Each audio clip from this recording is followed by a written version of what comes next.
Yo, c'est Flub, aujourd'hui une nouvelle vidéo, on va parler du plagiat, de la copie et de l'inspiration au sein des marques qui nous entourent tous les jours. Comme j'ai pu le dire, voilà, on parle de copie, de plagiat, d'inspiration. Il faut savoir que c'est pas nouveau, ça existe depuis très longtemps. Les marques copient entre elles, suivent les mêmes tendances, donc c'est possible d'avoir de grosses similitudes, voire du coup du plagiat entre elles. C'est normal. Avant de tout, on va définir quand même ce que c'est que le terme plagier. C'est une reproduction non avouée d'une œuvre originale ou d'une partie de cette dernière. Donc en gros, plagier, ça va être un peu le fait de se réapproprier une œuvre d'art, alors qu'elle ne nous appartient pas à l'origine. Voilà. Alors on va commencer par Suprême. Suprême est très connu pour avoir pas mal d'inspiration sur d'autres marques de vêtements ou même avoir copié des concepts, des idées ou tout simplement plagié. On se retrouve ça directement avec le logo en fait, ce rectangle rouge là avec l'écriture blanche Futura Suprême. A été plagié d'une œuvre de Barbara Kruger que j'affiche juste là, voilà. Du coup il y a eu beaucoup d'histoires entre ces deux œuvres qui sont très ressemblants, on va pas se mentir. Rien que le logo, on peut voir qu'il a été en tout cas inspiré d'une autre œuvre. Il y a plein d'autres produits qui sont sortis il y a longtemps ou qui sortent encore de nos jours qui sont inspirés de d'autres œuvres où Suprême a juste rajouté son logo ou a changé 2-3 trucs, mais le produit reste le même qu'un autre en fait qui se le réapproprie, donc c'est un peu du plagiat en fait. Ça s'est fait remarquer quand même diverses fois. Il y a un compte Instagram qui existe qui s'appelle Suprême Copies, du coup je vous mettrai le lien dans la description et voilà, le arrobas qui est juste ici. Donc ce compte est quand même assez connu, hein. On retrouvera quand même 87 000 abonnés à l'heure où je fais cette vidéo sur le compte, c'est quand même beaucoup. Donc voilà, c'est pas nouveau, ça existe depuis pas mal de temps. Je vais vous mettre quand même divers exemples où Suprême s'est inspiré de d'autres produits, de d'autres marques, où par exemple sur cette casquette là, Nautica, où Suprême a juste changé l'écriture en fait, ils ont juste changé l'écriture et ont mis Suprême, donc c'est une casquette qui datait d'il y a assez longtemps. Et puisque voilà, c'est la tendance un peu vintage ces derniers temps, mais voilà, ils en ont profité pour reprendre un produit qui est du coup considéré maintenant comme vintage et se le réapproprier et mettre du coup juste leur nom au lieu de l'ancien logo.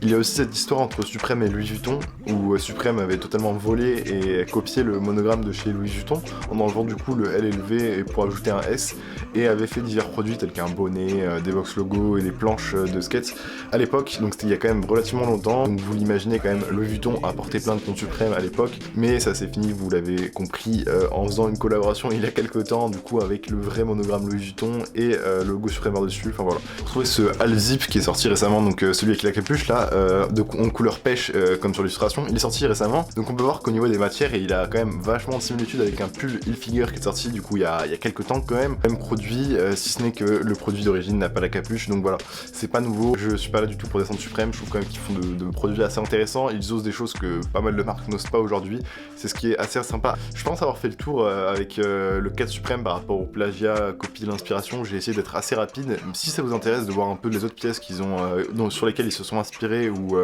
ils ont tout simplement plagié, je vous invite vraiment à aller voir le compte Instagram. Ils mettent du coup les comparaisons des différents produits ainsi que du coup, bon c'est en anglais mais une explication un peu des deux produits la personne juge si c'est vraiment la copie ou juste l'inspiration. À vous après de vous faire votre propre opinion sur du coup les éléments qui ont été exposés. Donc on retrouvera aussi les marques un peu plus grande distribution telles que Zara ou H&M. Ces marques-là copient pas mal des marques de luxe parce qu'ils suivent en fait tout simplement les tendances. Du coup ils vont aller se diriger sur ces marques de luxe ou même streetwear, tout simplement du moment que ces tendances ils essayent de suivre pour que ça se vende aussi de leur côté. Il y a eu cette histoire avec le pull Trasher que H&M avait ressorti en réécrivant Trippin, en prenant la même police, le même style d'écriture que Trasher, et évidemment ils se sont fait assez incendier. Je crois que le produit avait été retiré de la vente et ils n'avaient pas été les seuls. Il y avait eu aussi Forever 21 qui avait sorti une veste avec un logo similaire dans le dos en reprenant le même que Trasher, parce que voilà, c'était à l'époque où Trasher c'était chez certaines personnes le top de la mode, hein. Non, c'était à l'époque où Trasher se vendait très bien, voilà, ils en avaient profité pour vendre aussi leurs produits en faisant un pull du coup similaire à ce que faisait Trasher mais du coup beaucoup moins cher. Il y a aussi Zara pour le coup qui est assez connu pour copier sur le niveau surtout des chaussures, c'est surtout ça que j'ai pu retrouver. On retrouvera voilà pas mal de paires de chaussures qui sont inspirées d'autres marques, donc je vais vous montrer ça un peu maintenant. Donc voilà, ouais, il y a cette paire de chaussures là qui ressemble quand même étrangement à une Ultra Boost gris Uncage, voilà. On retrouvera aussi cette paire là qui ressemble vachement à la paire de Louis Vuitton Archilight, je sais plus comment elle s'appelle, mais en tout cas voilà, elle ressemble quand même vachement, que ce soit au niveau du colorway ou du coup de de l'aspect global de la chaussure, hein. Dès que je l'ai vu, je me suis dit ça ressemble totalement quand même à ce que fait Louis Vuitton. J'ai aussi trouvé cette paire encore de chez Zara qui ressemble quand même étrangement à la Jordan 11 avec ce colorway du coup qui ressemble encore plus. Voilà. Pourquoi elle copie ces marques là? Parce que ce sont des tendances actuelles, que ça soit les dad shoes ou des chaussures plus modernes. Ils suivent en fait le mouvement. Du coup là, je sais pas si on peut vraiment parler de plagiat, mais c'est vraiment de la copie par rapport au style et du coup aux couleurs, etc. Dans une gamme plus accessible ou avec des définitions qui sont pas celles qu'on va retrouver sur du luxe, c'est quelque chose qu'il faut être conscient quand on achète chez Zara ou H&M, c'est que ces produits peuvent peut-être être issus d'une inspiration sur des plus grosses marques. Voilà. Je pense que cette vidéo peut être d'ailleurs utile pour ceux qui sont pas forcément au courant de ça. Donc les marques du coup plutôt luxe sont quand même vachement au fait par rapport à tout ça. Ils savent qu'ils sont copiés ou qu'eux-mêmes ont des grosses similitudes quand même avec d'autres marques, et certaines en jouent. Il y a par exemple Gucci qui avait sorti ce t-shirt là qui est totalement inspiré en fait de contrefaçon Gucci, et ils ont sorti du coup un t-shirt, du coup Gucci eux-mêmes a sorti un t-shirt inspiré de contrefaçon. Je sais pas si vous suivez un peu le cheminement, mais voilà, ils essayent un peu d'en jouer. Il y avait aussi un t-shirt Gucci, je crois avec un Y pour le I à la fin, voilà, qui fait totalement faux alors que c'est un vrai. Vous aurez compris l'idée par rapport au plagiat, la copie, etc.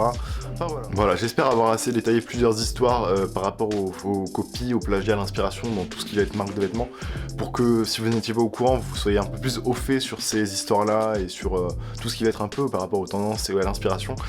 Si cette vidéo vous aura plu, n'hésitez pas à me dire ce que vous en avez pensé encore une fois, et puis nous on se retrouvera pour une prochaine vidéo bientôt sur ma chaîne YouTube. A plus.